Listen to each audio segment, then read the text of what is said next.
story. Yay! So if you're new here, I had a baby 12 weeks ago yesterday, called Alfie Kenneth Reeves.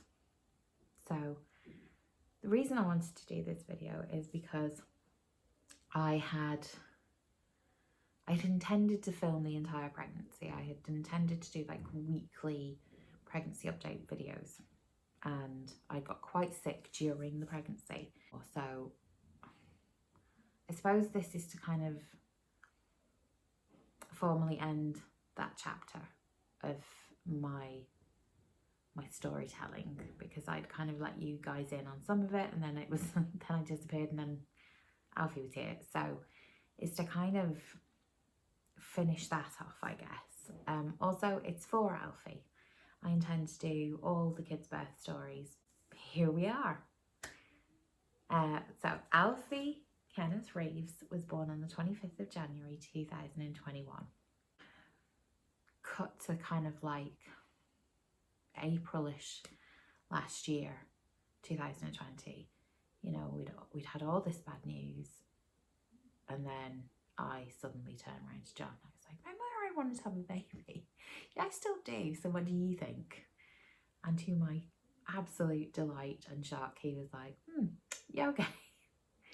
So it was decided we were going to try and have another baby. And we were very much of the opinion of, look, if it happens, that will be absolutely wonderful. And if it doesn't, we're so blessed with the 2 children we have, then we're good. And we're good. Boom, May, pregnant. I know. We were kind of shocked at how quickly it happened as well. It was literally like a month later, we were pregnant. The first 12 weeks I was quite sick with morning sickness. Now, it wasn't the worst morning sickness in the world, but it was just time consuming, I would say, more than anything. Plus there was all the, you know, the kind of, I was very worried about COVID because it was so new. There was no research, you know, there was no way to know what it did to pregnant mothers and unborn children and everything else. So we pretty much became hermits. We didn't leave the house at all, just because we were so worried about everything. Yeah, we basically spent the summer in the house. Even when lockdown had kind of been lifted, we really didn't go too far, because I don't know, it did seem like people went a bit feral. Did anybody else feel like that? Like, lockdown got lifted and half the country went feral, and then numbers shot back up, and it was like, well, no shit, Sherlock, what did you expect to happen? Like, anyhow, yeah, so up until like 3.5 months, I felt sick, but I was doing okay. Then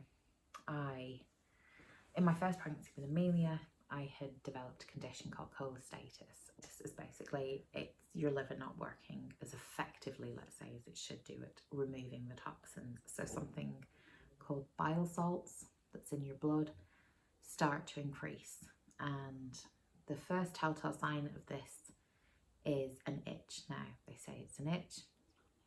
It's like shards of broken glass traveling through your freaking veins, and you want to tear your skin off to get rid of it. It's like nothing I could describe to you other than that, and that's not doing it justice. So I started to get that. The most common areas it starts in are the palms of your hands, the soles of your feet. So as soon as that happened, I was like, yeah, I remember you. So I was going to the doctors, and as I said, I'd had it in Amelia's pregnancy, and it had only been diagnosed with Amelia, like 35-ish weeks, even though I'd been complaining about it for months and months and months, and all I kept being told was, oh, it's just your skin stretching, that's why you're so scratchy and itchy. Like, no, I'm sorry, the soles of my freaking feet aren't stretching to that degree that my skin feels like it's being pulled apart. No. But because I had had it before, when I said this time, like, I feel this, they were like, boom, straight away, blood tests, and confirmed it. I think this time I was about 4 months. Yeah, about 16 18 weeks when they were like, yeah, okay, you have this. And I managed to film up to that point. I was quite determined at that point to keep going. But when I watched the videos back, I could see how unwell I was.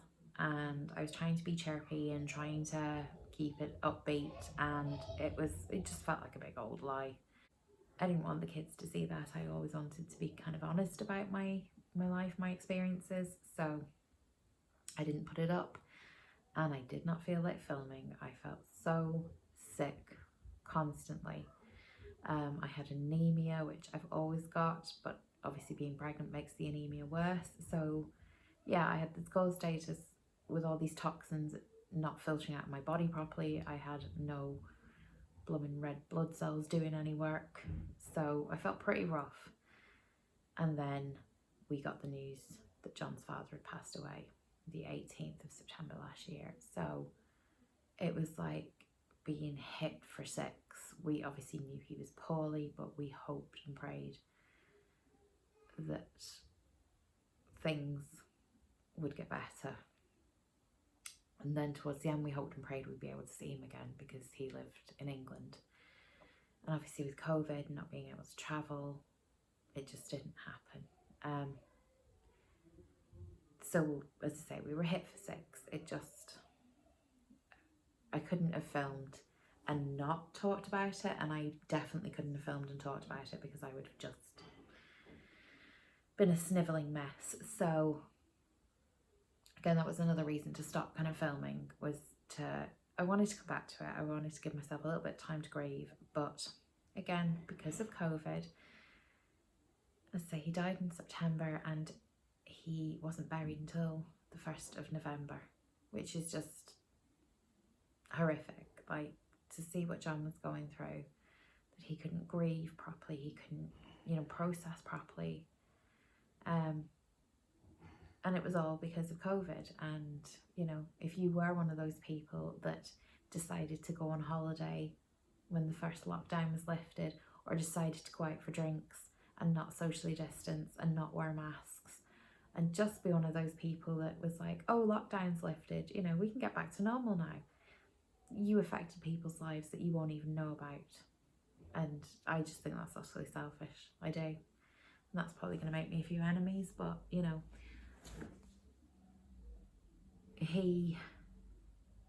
he was to be buried on the 1st of November. We'd got John a ticket, he was going over. And England announced that they were going back into lockdown on the 30th of October. So we knew we could get John to England. He was flying in a couple of days before the funeral. We didn't know if we'd be able to get home again.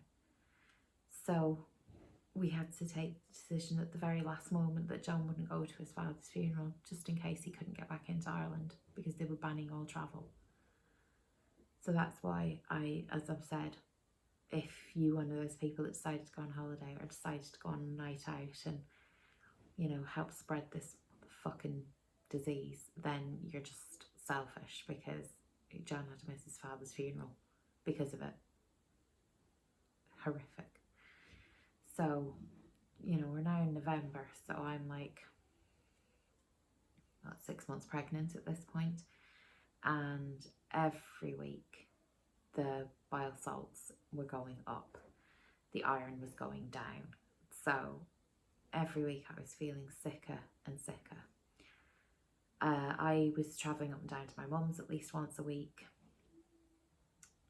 to help her with her cleaning, and John was doing some cooking for her because she's in her late 70s and she was obviously cocooning. And on the way home one night, we were in a car accident, is the wrong way. We had a bump on the road. We were going this way and a lorry was coming this way, and it sideswiped us and broke the wing mirror. But our car is Italian, so John was on driving on the left side of the car, so I was on the right. So when this lorry sideswiped us, it sideswiped my side, and it terrified me. It absolutely terrified me, to the point where I stopped being able to go up to my mum's because I couldn't get in the car. The anxiety just went ballistic. So we're now dealing with cholestasis, anaemia, grief and anxiety, that I just became an absolute mess. John was having to drive me down to all my hospital appointments and like bring the kids. You know, they were then having to wait in the car for a few hours while I was in an antenatal, and you know, John would have to convince me to go in. He'd have to like hold my hand the whole way down. I was just an absolute anxious mess throughout that time. So again, couldn't have filmed. I couldn't have even brought myself to talk to you guys, which is so sad, and it's not what I wanted at all, but it is what it is, and it was my reality at the time. In December I started to get very unwell, and I couldn't even get up off the couch. I would manage to get out of bed, get downstairs, and that would take up half my energy for the day.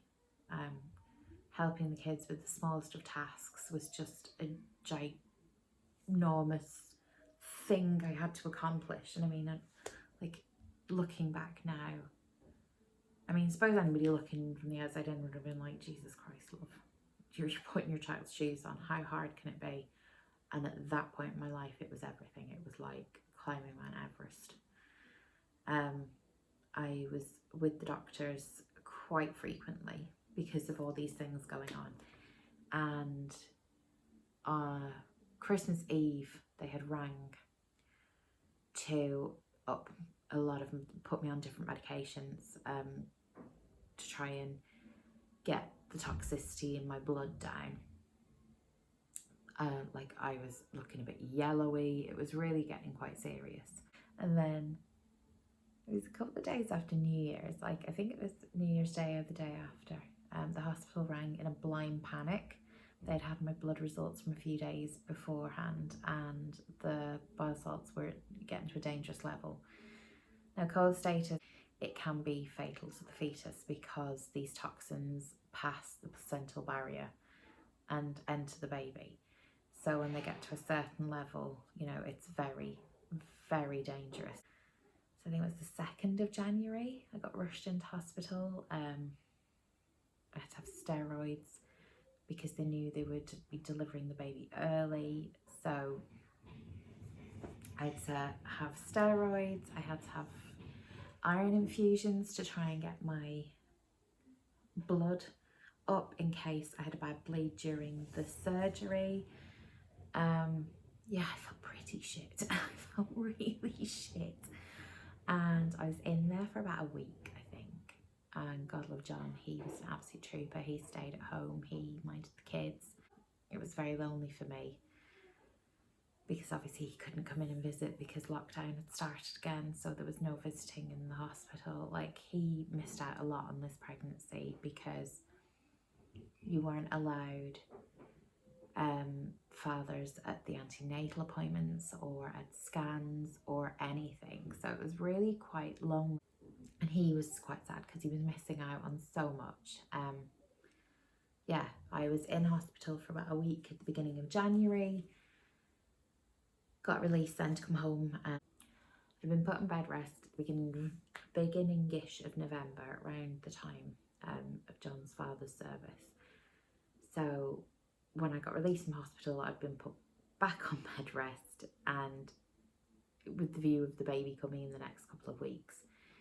The baby was actually due on the 10th of February, but that had been, I was told that was going to be brought forward anyway because my womb wasn't strong enough to carry till full term. So the baby was then due around the 27th of January. The goal was to try and keep the baby in as long as possible, so bed rest and regular doctor and hospital visits were on the cards.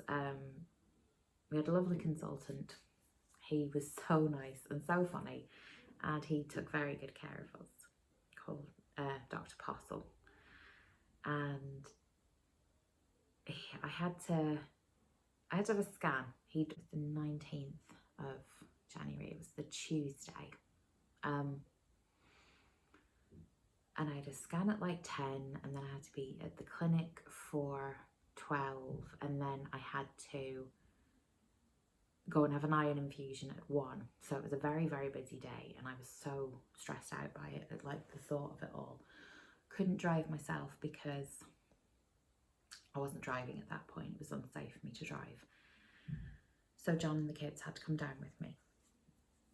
So I went in for this scan, and it was a lovely young girl who was scanning me, and she was kind of asking different questions. And one thing with cholestasis is you have to report. We have to report anyway. I mean, reduced movements is so serious, and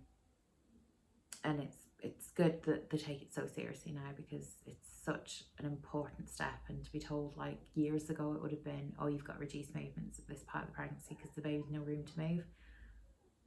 Bullshit, because you know the baby can still kick.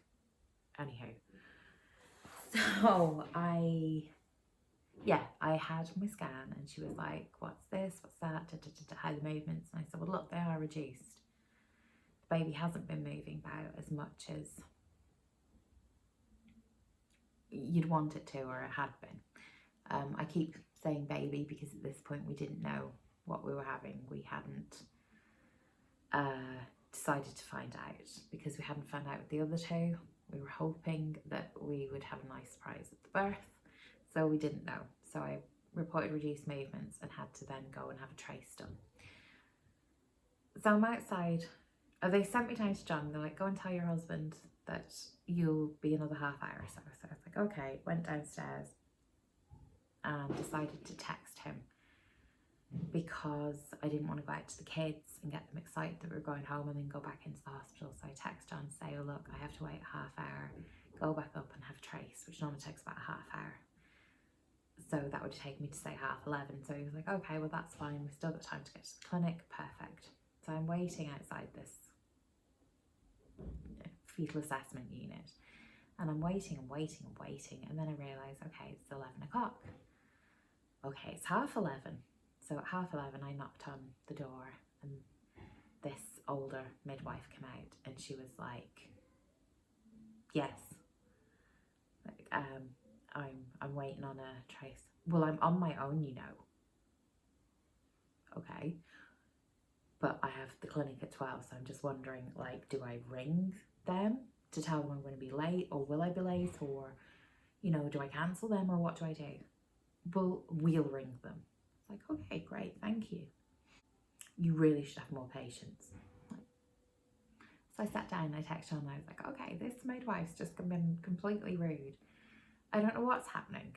So he rang up the hospital trying to find out, and they were so rude to him as well. So I get taken into this room and put on the trace. And this older midwife turned around to me and she was like, so why are you here? Reduced movement? Why the hell else would anybody get a trace? And she was like, well, why do you think you have reduced movement? I was like, because I do. Well, you know, at your size, it can be hard to feel these things. I'm sorry, what now? My size? What, because I'm fat, I don't understand if a baby's kicking or not? Like, what the hell? I obviously didn't say that, because I'm unfortunately, like, old me would have said that. Me at 15, me at 20 even, would have just said that, because I was so much more ballsy.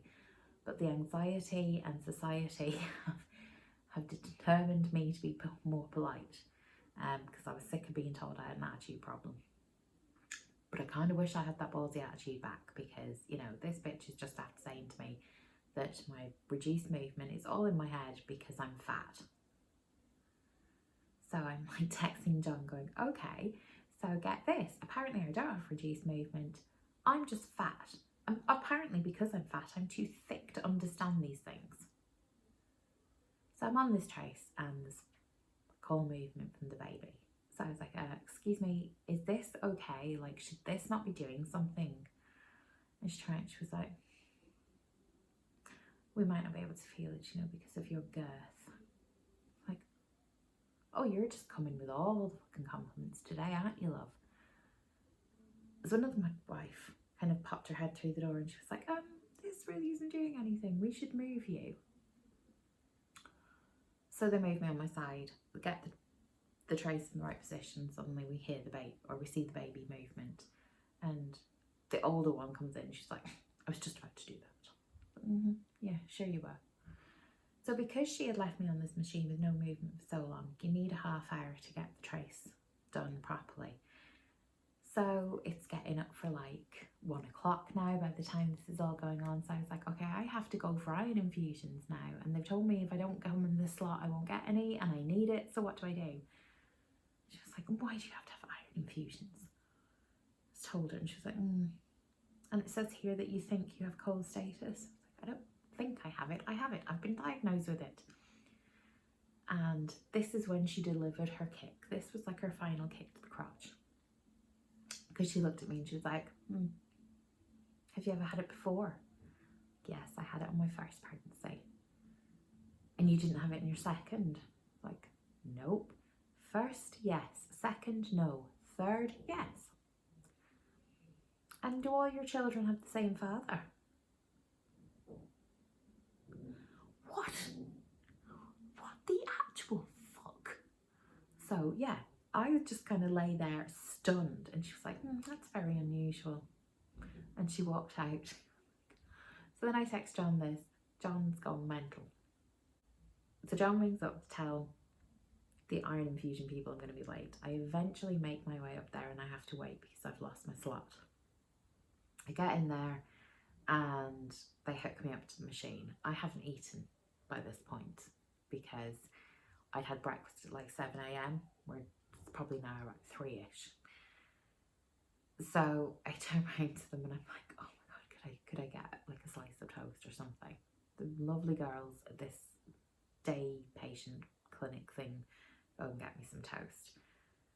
But because I'm not looking very well, they don't want to rush the iron through me because in case I get a reaction, because I have had reactions from it before.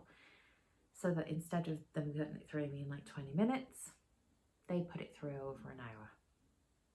So I was like, oh my God, the kids are going to be absolutely fried being in that car from like 10 a.m. This is now 3-ish.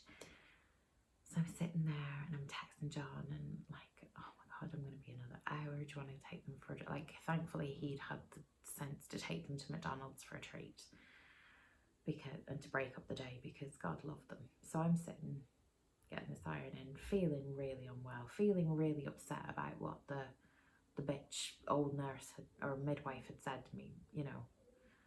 And they take me off the iron, put me on a blood pressure monitor just to make sure that I'm not having a reaction to the iron, and my blood pressure is through the roof.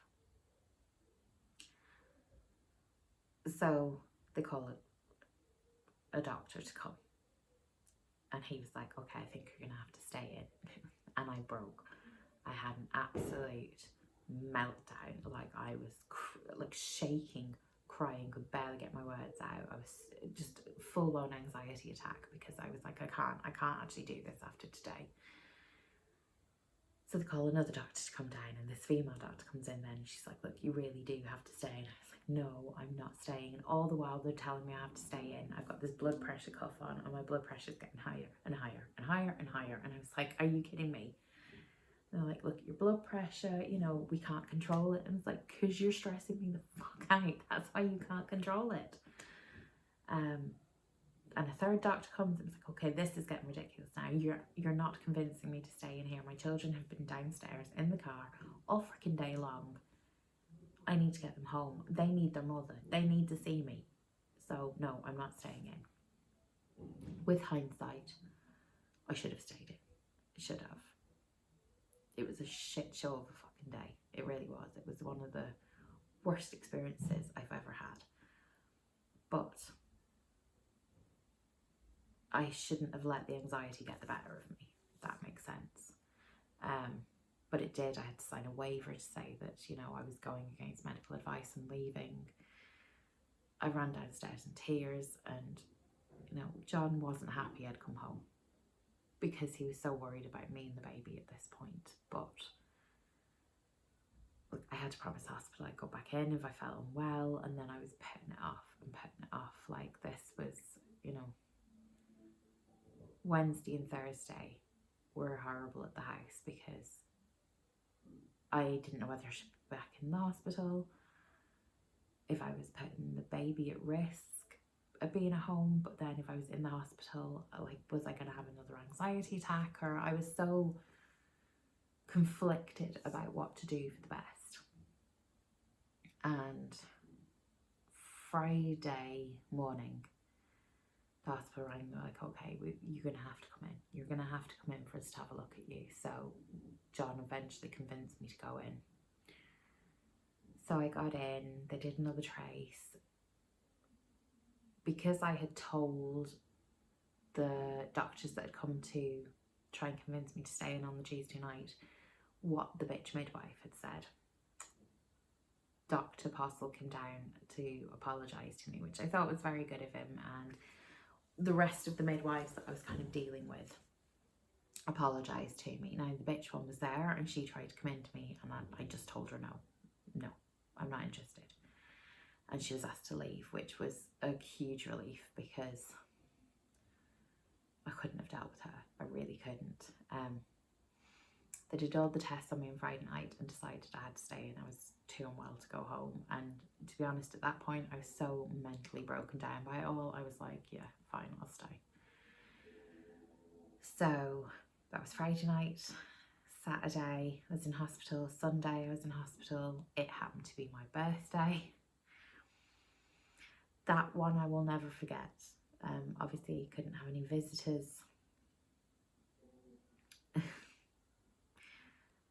Was so unwell, being sick, being tired, being in pain. It was not a birthday I'll forget in a while. And my C-section was then booked for Monday morning. I was hoping it would be later on in the morning because then maybe my mum would be able to come down and sit with the kids while John came in. And unfortunately that was not going to be the case. So my C-section was booked for like 9 a.m. So we had to take the very tough decision on Sunday that John would miss the birth, and that broke both of our hearts. So like all Sunday I'm lying in this bed trying to keep my anxiety in check, thinking, okay, I have to go and have a major operation tomorrow and be awake for the whole thing on my own with no support whatsoever. Like, what am I gonna do? There was a couple of girls that were on the ward with me. They were waiting to have their babies, and I suppose talking to them distracted me a bit, but it was very prevalent in my head. And to be honest, sitting here now, I don't know how I got through it. I found some strength from somewhere, and was taken up to surgery on Monday morning. They were trying to give me the spinal injection, and I kept nearly fainting because we think I have a slip disc in my back, and that's why they were trying to put like a needle in, and the pain was just outrageous. Like, every time they touched it, I was nearly fainting with the pain. Now, I'm not good with pain anyway. I'm really not. My pain threshold is like minuscule. But they had to lie me down, and it must have taken them about 45 minutes to get this bloody needle in me to have this spinal. And I mean, I was begging them to knock me out at that point. It was like, just please put me to sleep, please. And they were like, no, you're too big. It's too dangerous. I'm like, Jesus Christ, you're all so fucking fat phobic, really. Anyway, got into surgery. The surgery manager, her name is Sally, and she saved me. She really did, because she came over and she introduced herself, and it was actually her daughter was on the ward with me and had texted to say I was going in on my own. And she came in, she was like, are you Catherine? I said, yeah, I'm Sally. Is it right that you've not got baby's daddy here? And I was like, no. And she was like, right, I'm going to sit and talk to you then. And she talked to me about whatever came into her head, and it was such a welcome distraction. It really was. Like, I genuinely don't think I would have got through it without her. So if you ever see this, Sally, thank you so much. Your kindness that day will never ever be forgotten. So she was chatting to me about her daughters and becoming a grandma and her job and just anything that came into her head, which was fantastic because it took ages to get the baby out. It took bloody ages. Now, I had kind of presumed it was a girl, as had John. We were both pretty convinced because I'd had the cholestasis with Amelia and not with Harry. The cravings were very similar with baby 1 and 3, not 2. So we were like, it's a girl, it's definitely a girl. Like, to the point where, I mean, about 2 weeks before the birth, John had said to me, because we decided on a girl's name straight away, and he's like, we probably should discuss boy names. I was like, oh, really? Really? Do we have to? Okay. Like, that's how convinced I was it was a girl. And so I'm in the theatre thinking to myself, I should have found out if it was a girl or a boy, because I'm on my own finding out anyway now, so I should have just done it. The next thing they were like, it's a boy. Like, oh, no freaking way. Next thing they plonk Alfie down beside me and whip the towel back just to prove he's a boy. And I was like, oh, it's definitely a boy, okay then. And I was just stunned, utterly mesmerised and stunned. And so they had to take the baby away. I had decided that I was going to get my fallopian tubes removed because I couldn't safely have another baby. Then John and I kind of decided that it wasn't worth the risk of trying. I know from previous experience that the pill and those kind of things just don't sit well with me. They affect my hormones too much and make me a PMS mess. So it's like, no. And bless John, he offered to go and get fixed. But I kind of said, you know what, while the hood's up and they're in there, they might as well have a little snip around me because it doesn't make any sense to do it your way. So it was decided that's what would happen.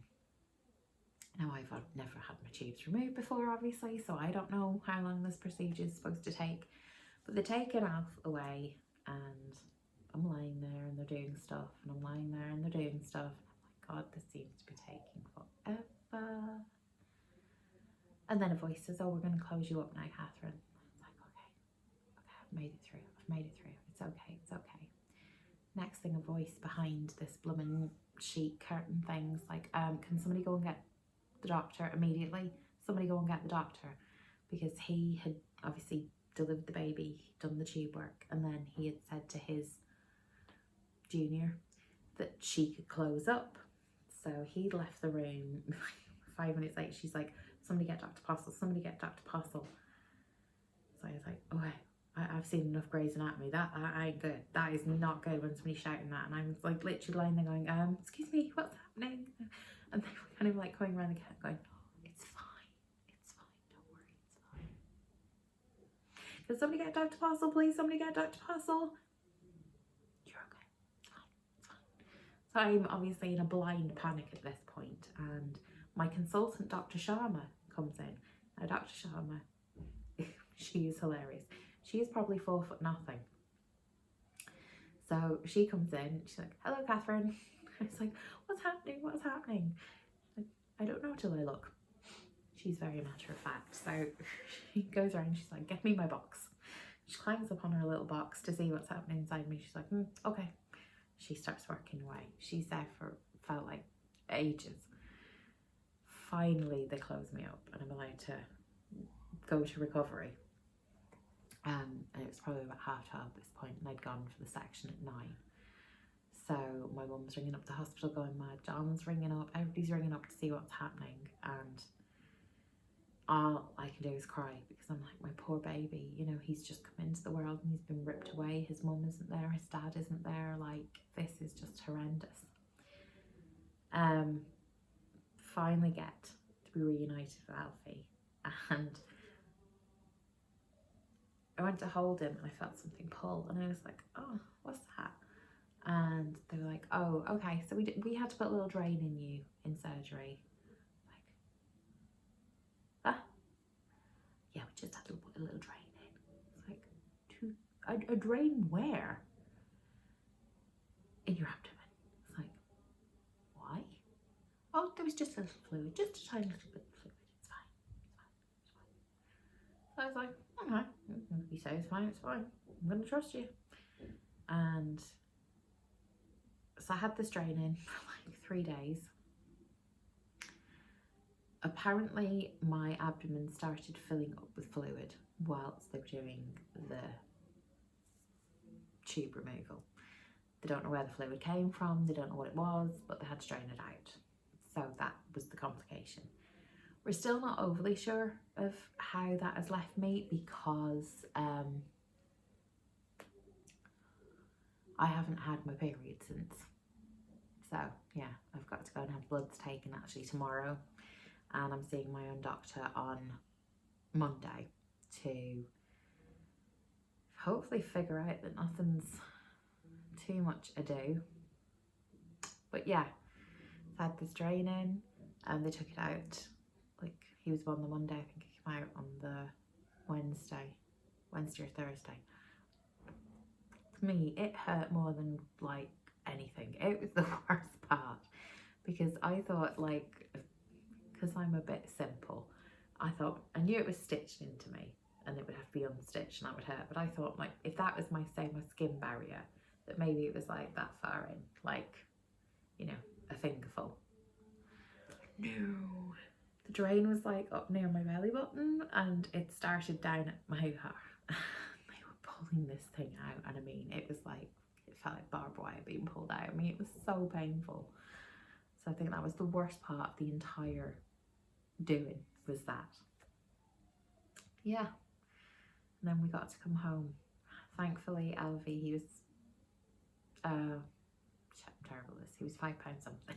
He was a tiddly widdly little thing, but he was perfectly healthy, thank God. And John got to meet him when we were discharged from the hospital, and not before. So he was like 3 or 4 days old when John met him, which is quite sad. But I haven't been able to get him back since. John's like, John's so in love with him, and he's so in love with John, and I'm like, hello, do you remember me, mummy? Yeah, I don't need you, love, I've got my dad. It's like, okay, fair enough. So yeah, that is Alfie's birth story. It's been a long one. I hope you have got to the end of it. If you've got any questions, leave them below and I'll be happy to answer them. And that's it. So I would love it if you would like and subscribe. It means the world to me every time I get a new friend. And coming up soon, Harry and Amelia's stories. So thank you so much for watching. Thank you for your company. I appreciate it more than you could ever know. Take care and I'll see you soon. Bye.